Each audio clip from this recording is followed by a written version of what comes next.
Hey everybody. You know, I was recently watching over the past couple of weeks that Linkara, or Lewis, as his real name is, was doing sort of a history on the Power Rangers. Kind of looking back on them and certain episodes that made them what they were, or made them what they were back in the 90s and what they were recently. Now, he just completed doing Power Rangers in space. Now, I will admit that even though I didn't watch much of Power Rangers after In Space, I sort of caught up to it a little bit when it was on the Toon Disney Channel, JetX kind of deal. But still, I really haven't really caught up to it as much as I used to. The only seasons I ever followed was Mighty Morphin to In Space. That's about it. Now, I'm going to give you my best analysis on some of them, basically from what Linkara has done so far, Power Rangers, Mighty Morphin to Power Rangers in Space. The only other show that I saw besides, or I kind of kept tabs on a little bit, Power Ranger related, was Dino Thunder. But I'll get into that when he gets into it. But right now, I'm going to give you a little bit of a quick emphasis, if you will, on why Mighty Morphin in Power Rangers, Mighty Morphin Power Rangers, Power Rangers Zeo, Power Rangers Turbos, and Power Rangers in Space were what they were, and why some of the things happened the way they did. And this may surprise Linkara a little bit. It may surprise some of you that follow him, because some of the things he mentioned, well, they may have been accurate and may have not been accurate. Now, first of all, let's start with Season 1 of Mighty Morphin. Now, in the first season of Mighty Morphin Power Rangers, we're basically introduced to the characters, right? Now, of course, we are later on during the Lost Galaxy season introduced to the unaired pilot, which gave us a different Trini character. But besides that, we're given, basically during the first season, sort of an introduction to the characters. That's basically what the first season was. Whether you saw the unaired pilot or not during Lost Galaxy, add that to the equation, and all the first season was an introductory season, basically introducing and establishing who the main characters were, hero and villain wise, and establishing as to why the characters, the hero characters, the Rangers, became Rangers, and why they were needed to be Rangers. I mean, and this goes for all the characters that were involved in the show. For characters from Jason, Trini, Zach, Billy, Kimberly, and yes, even Tommy. Basically, this season was used to introduce and establish them as the heroes. And yes, it also introduced and established characters like Bulk and Skull as the supporting cast, as well as characters like Ernie as a supporting cast. And then villain-wise, it also established who the villains were, like Goldar, Squat and Babu, Finster, and of course Rita. That's basically what Season 1 was of Power Rangers. Basically an establishing season. Basically an introductory season. Now Season 2 was sort of an evolution, if you will, like sort of moving forward. And it was also the first season that kind of give you a hint that perhaps in seasons to come, change would be in the air. For example, in the first 3 episodes, we're introduced to a new character, a new lead villain, in Lord Zed. Now, Lord Zed is basically the primary villain for most of the second season until Rita returns. But for most of the second season, Lord Zed proves to be too powerful for the Rangers, to the point that the Rangers have to get new powers. Basically, they got to get upgrades in the powers and the Zords. And this also, again, establishes the fact in the second season that every time there's a new villain coming around, the Power Rangers basically have to have an upgrade in powers and in Zords and in weapons and so forth. I mean, with Rita, they had the Dinozords. With Zed, they had to be upgraded to Thunder Power, to the Thunder Zords.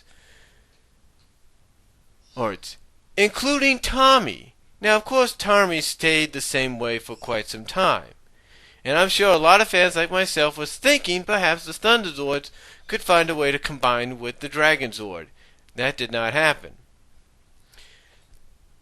But of course, during mid-season, during the early half of the second season, Tommy ends up losing his Green Ranger powers for good, and then later on in the middle of the season comes back as the new White Ranger and thus becomes the leader of the Power Rangers. Now here's something that some of you fans, even Linkara, probably doesn't know about, unless you probably went to one of those conventions that had the Power Ranger cast around.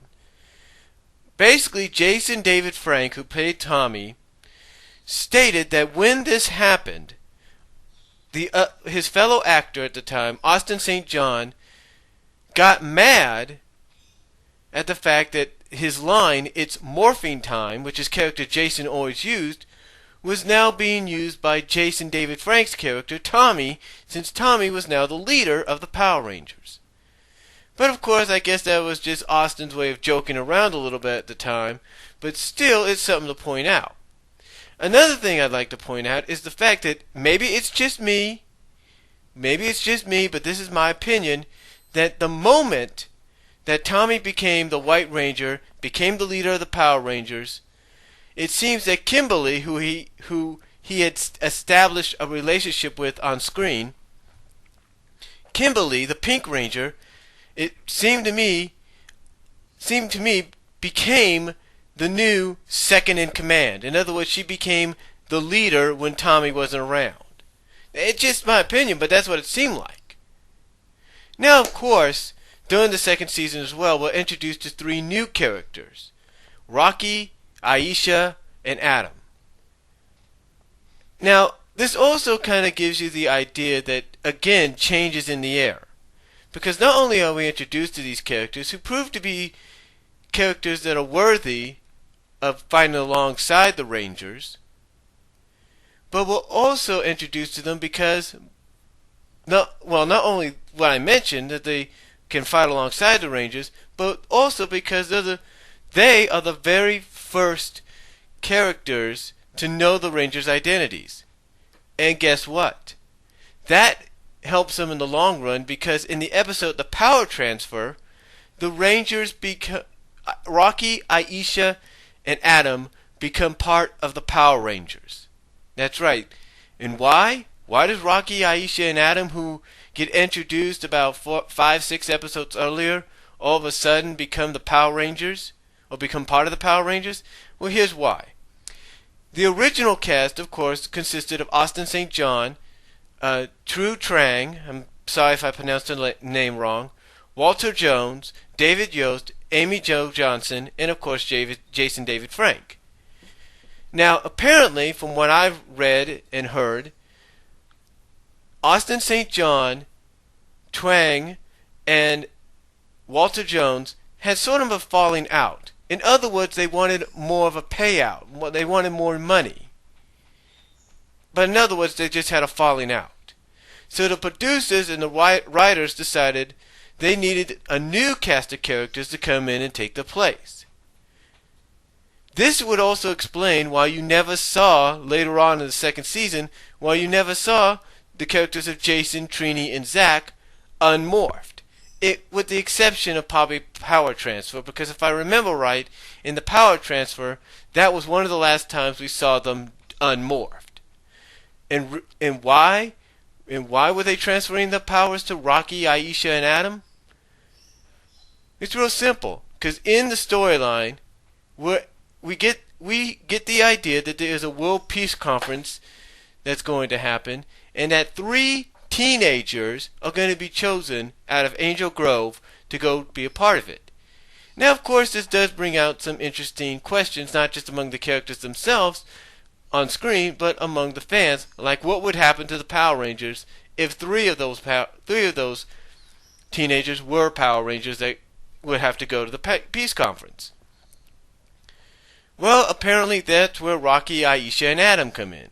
Rocky, Aisha, and Adam, not only introduced as the new characters, new allies, and as the only characters so far that know who the Rangers are, but are introduced as the ones that will replace Jason, Trini, and Zach as the Power Rangers. And I will be back to talk about that more in part 2.